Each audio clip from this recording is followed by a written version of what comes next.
It was the time when the fear of coronavirus gripped everyone. Mr. Kim and his family were busy orchestrating an escape plan. One tumultuous night, he and his brother, along with their families, secretly made their way to where the getaway boat was moored. With bated breath, they maneuvered to evade the piercing beams of the guards' searchlights.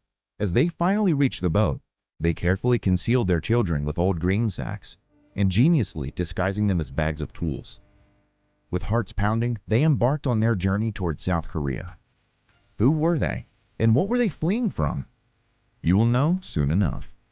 You might have heard several rumors about North Korea, like the ban on laughing and crying out loud, or the ban on social media apps. But today's real story might leave several of your dreams haunted. It is a real country where leaving the state is totally out of business, just like being imprisoned in your own home, or born in a jail. Leaving the country in North Korea is considered a serious crime, often punishable by immediate execution or a trip to one of the regime's concentration camps. And trust me, the conditions in these camps are beyond horrifying. We're talking starvation, torture, and even sickening experiments. But hold up, even within the country, your movements are strictly regulated. Want to travel from one province to another? You might need legal permission from the state. Human rights? Forget about it. People are living through a nightmare there, while we sit here talking about it. And here's the gut-wrenching part. If you somehow made it out, but your family was left behind, trust me, you don't want to know what would happen to them. It's like you're sentencing them to a fate worse than death. They'll be treated worse than animals, and that alone is enough to make anyone think twice about leaving. But let's say you have decided that you won't be staying at any cost, or you have considered all the risks. One option is heading to South Korea, but here's the kicker: a border that's not just a line on a map, but a fortress. North Korea's border with South Korea is exactly that. It stretches for 155 miles, heavily mined, fortified with barbed wire, rows of surveillance cameras, and electric fencing. Thousands of troops patrol this boundary, making it nearly impossible to traverse. Only a handful of people have managed it. Imagine a world with no free speech, where every citizen is forced to serve in the army for at least a decade. North Koreans are bombarded with constant propaganda, fed a one-sided story of their glorious nation. It's a place with no existent romance and families, and where the word love means only one thing, which is the love for their dear leader. Entering North Korea as a tourist or foreign visitor is an arduous task, to say the least. Even if one manages to navigate the complex process of obtaining permission to enter the country, they are met with tight surveillance from the moment they set foot in North Korean soil. Every move is closely monitored, and visitors are meticulously shown only what the regime wants them to see. A carefully curated image designed to portray a utopian society under the dear leader's rule. However, even amidst this, tourists must tread carefully, as any deviation from the regime's strict guidelines could result in severe consequences, even the death penalty. A scary place to even visit is what North Korea has become more lately. And these are not mere jokes. The tragic case of Otto Warmbier, an American student who ventured to North Korea in 2016. His supposed crime? Allegedly taking a propaganda poster from his hotel wall, an act that hardly seems worthy of punishment. And for this so-called crime, he was swiftly sentenced to 15 years of hard labor, setting off a chain of events that ended in unimaginable tragedy. Just what was he made to do there, nobody knows. Just after a short while of his imprisonment, he suffered from a neurological injury and fell into a comatose state, which lasted till his death.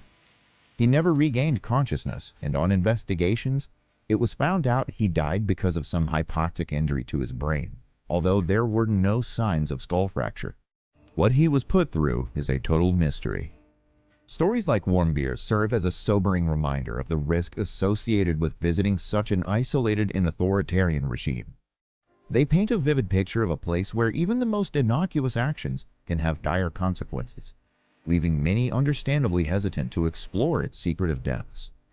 And if this isolation was not enough, to add salt to injury, when the coronavirus epidemic happened in 2019, North Korea was the first country on the line to declare a complete lockdown from the outside world.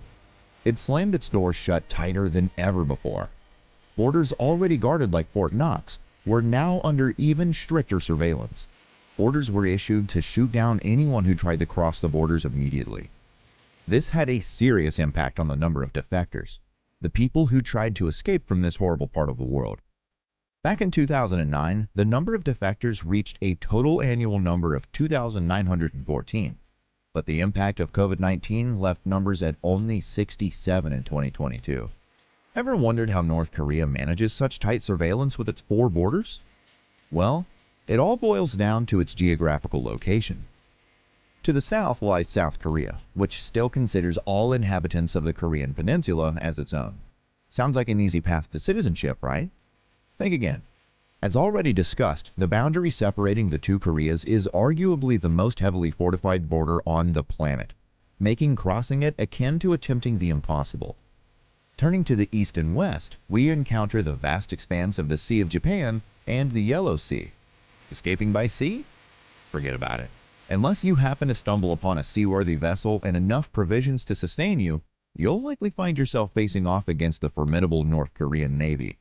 A battle one cannot win with just guts or mind. This leaves us with just one more option, and that is to go to China or Russia. But there's a catch. The words might seem cold, but it maintains a strategic alliance with North Korea. As a result, China categorically refuses to grant North Korean defectors refugee status, instead labeling them as illegal economic immigrants. So, the consequence, if one is caught? Immediate deportation back to North Korea, where harsh punishment awaits. So, the only way to leverage China as an escape route is to first navigate through its tightly monitored borders and then somehow make your way to one of the neighboring countries, Vietnam, Mongolia, or the Philippines. Easier said than done. Picture this. Evading the watchful eyes of China's extensive surveillance network is no mean feat. And even if you manage to slip through undetected, the journey to any of these 3 countries is fraught with obstacles and challenges, each more daunting than the last. A life where information is tightly controlled, where every move is scrutinized, and dissent is a dangerous notion. This is the daily reality for North Koreans. Even a glimpse of the outside world through a forbidden movie or smuggled radio broadcast can spark a desire for a different life.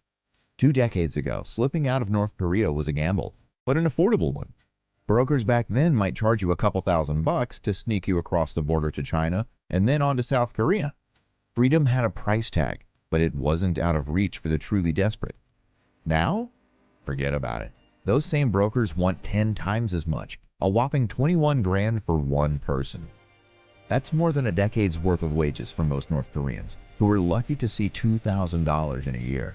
Escaping North Korea has become a rich man's game, leaving the average person trapped with little hope of ever seeing a life beyond the borders. The passing of Kim Jong Un only served to exacerbate an already dire situation. His successor, Kim Jong Un, took the reins and proceeded to tighten the regime's grip even further, leaving a little room for dissent or escape. In this period, the government made it illegal to laugh or shout. This rule, along with the limits on drinking and fun activities, lasted for 11 days as a part of a big memorial. People couldn't even have normal celebrations like birthdays or go grocery shopping.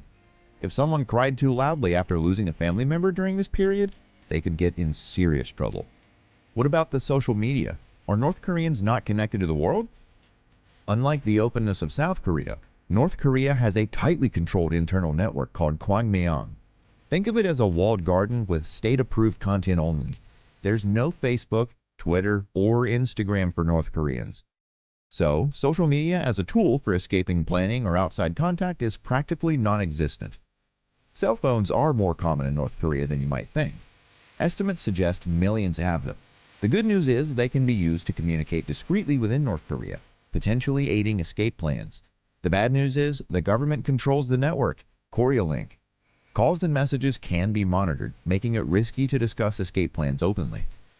Some escapees try to use black market phones smuggled in from China.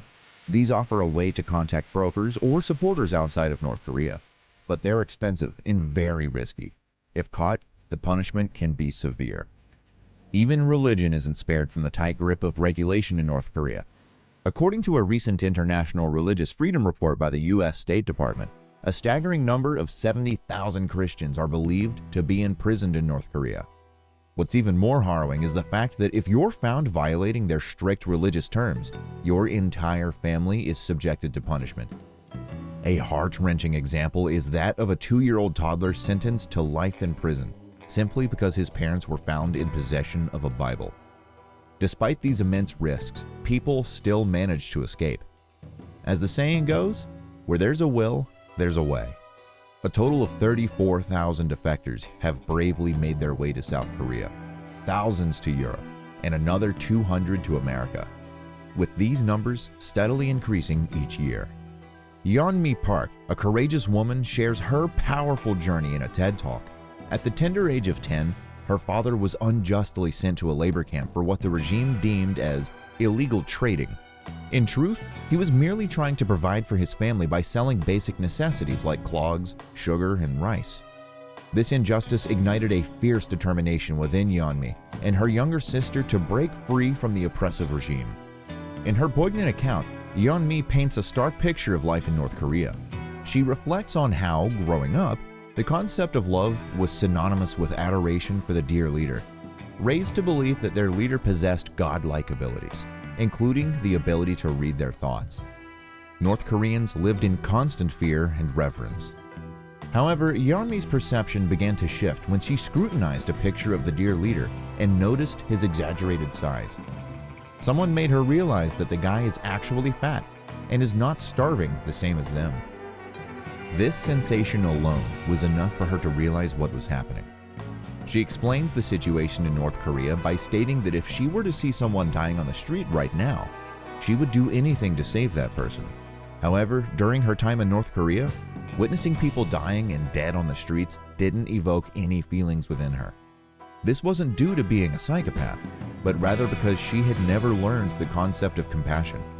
It was only after she learned the word compassion and understood its concept that she began to feel compassion, empathy, and sympathy in her heart.